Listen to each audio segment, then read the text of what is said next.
Hey folks, Curtis Shelburne here. I wanted to talk to some of you here in our area, specifically in the Muleshoe area hospital district area, and encourage you to get out and vote as we're having the election for the $9 million bond issue for the Muleshoe area hospital district.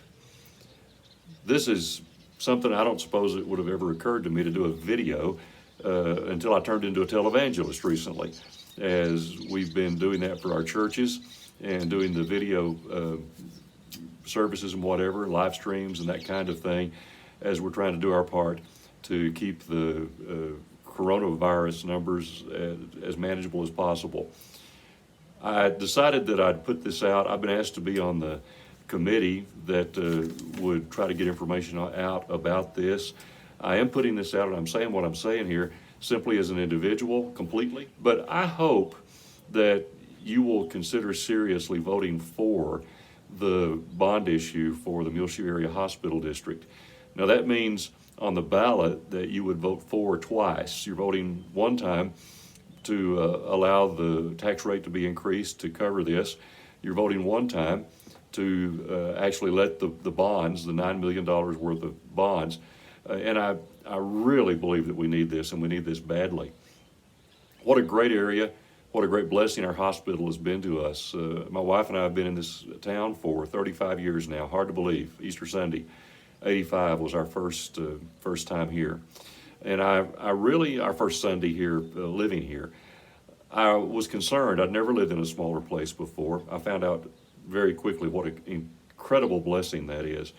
But I was concerned a little bit. One of my questions was about health care. I wondered about the schools. We had kids coming up. I wondered about health care. By the way, I got to hand all four of our sons their diplomas here as a board member, and that was a great blessing. What a great blessing this area has been to us in so many ways. But I was a little concerned. I wondered about health care.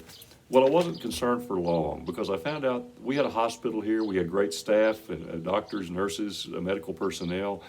I found out pretty quickly that I probably could get where I needed to go.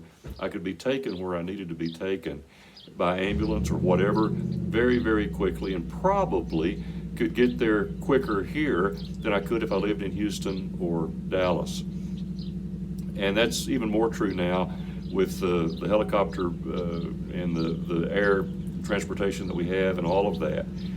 Once, while we were here, the hospital got in such bad shape that it had to close. And we saw what that was like. It was not good. Now, at this point, our hospital is in need of about $3 million worth of work to get it up to what I think we might say is just standard as far as the facility is concerned.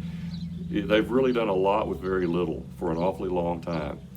And so to get the $3 million, as I understand it, we would have to raise a bond, issue bonds for that, and have to go through some of this same procedure. Well, it doesn't make sense just to get us up to bare minimum for what we're doing here. We need to do better than that. The $9 million is not excessive. It won't do anything really but what we need done for our hospital to bring it up to the level, the facility up to the level that it needs to be for to be a quality facility. We've got quality staff. We've got great doctors and nurses and medical personnel, great staff, so blessed in that regard.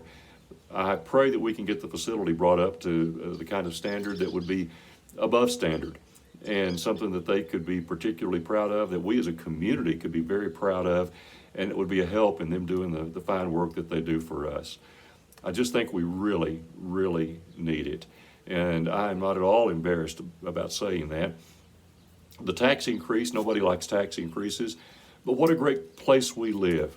As I understand it, Bailey County is one of the two counties in Texas that has zero mineral wealth. Now that means we have to work a lot harder, and it means that our taxes have to be higher. And nobody likes taxes. But don't you like living here? Don't you like what we have here? I do.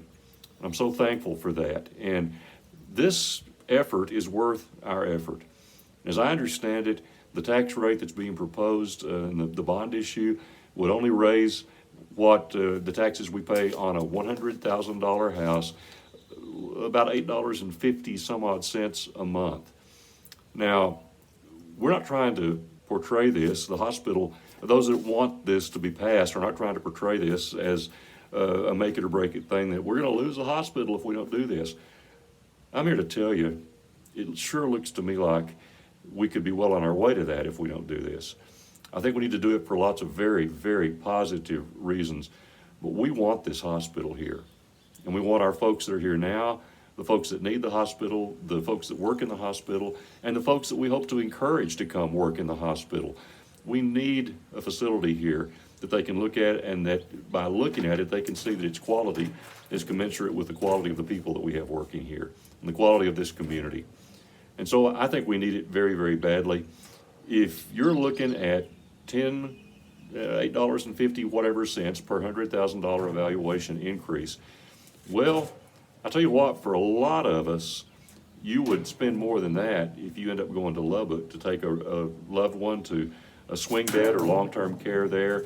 If you drive back and forth, if you eat, all of those things, boy, it's not going to be as costly as you think, as we might think. And so, to me, it's just a purchase that we need to, it's an investment in our community that we need to make. And so go vote your conscience, but please go vote. I should have gotten this out earlier. I would like to have, but been a lot going on lately, hasn't there? Today's the last day for early voting. As I understand it, you can vote until 7 o'clock at City Hall for early voting. Also in Palmer County at Lasbuddy ISD until 7 o'clock tonight. It is Tuesday, April 28th, right now as I'm speaking to you. If you would like to vote then, and I hope you will if you haven't earlier, on the actual election day, it'll be this Saturday, May the 2nd, at those same polling places. And I just hope you'll vote. I hope this passes, and I cannot wait to see the excitement and the pride that we feel as we see these great new changes taking place. And so thank you for listening, and I pray God's blessings on you in this time. Stay safe and stay well. Oh, did I mention that I'd turned into a televangelist? I'm not a very good one. I forgot to say that I've got some prayer cloths I'd just love to send your way. I would be more than happy to pray over them. $100 a cloth, what a great deal. And just send me your address and I'll fire one your way. Just kidding.